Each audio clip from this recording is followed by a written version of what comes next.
for today's vlog.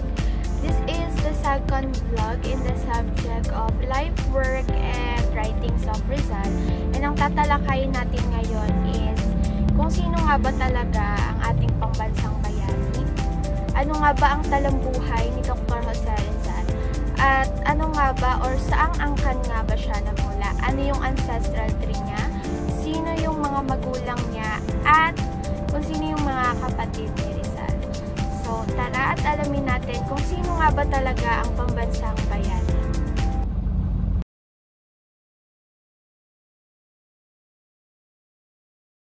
Si Jose Protasio Rizal Mercado y Alonso Rialonda ay ipinanganak noong Hunyo 19, 1861 sa Calamba, Laguna.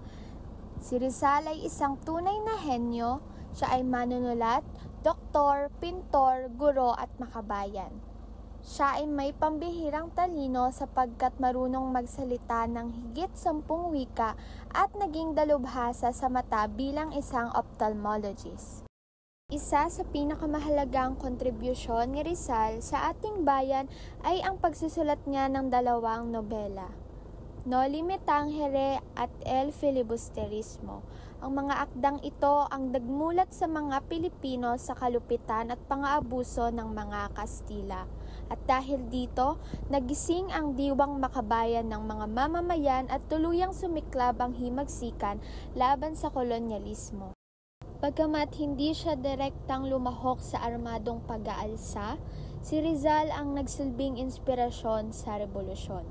Dahil sa kanyang mga gawa at tadikain, siya ay binitay noong Desyembre 30, 1896, isang araw na hanggang ngayon ay ginugunita natin bilang araw ni Rizal. Ngayon naman, ating talakayin kung saang angkan nga ba nagmula ang ating pambansang bayani. Ang ama ni Rizal ay si Francisco Mercado at ang kanyang ina naman ay si Teodora Alonso. Ang kanyang ama ay may pinaghalong Chinese at Filipino at ang kanyang ina naman ay may lahing Spanish, Chinese at Filipino. Si Rizal ay may 10 kapatid at siya ang pampitong anak.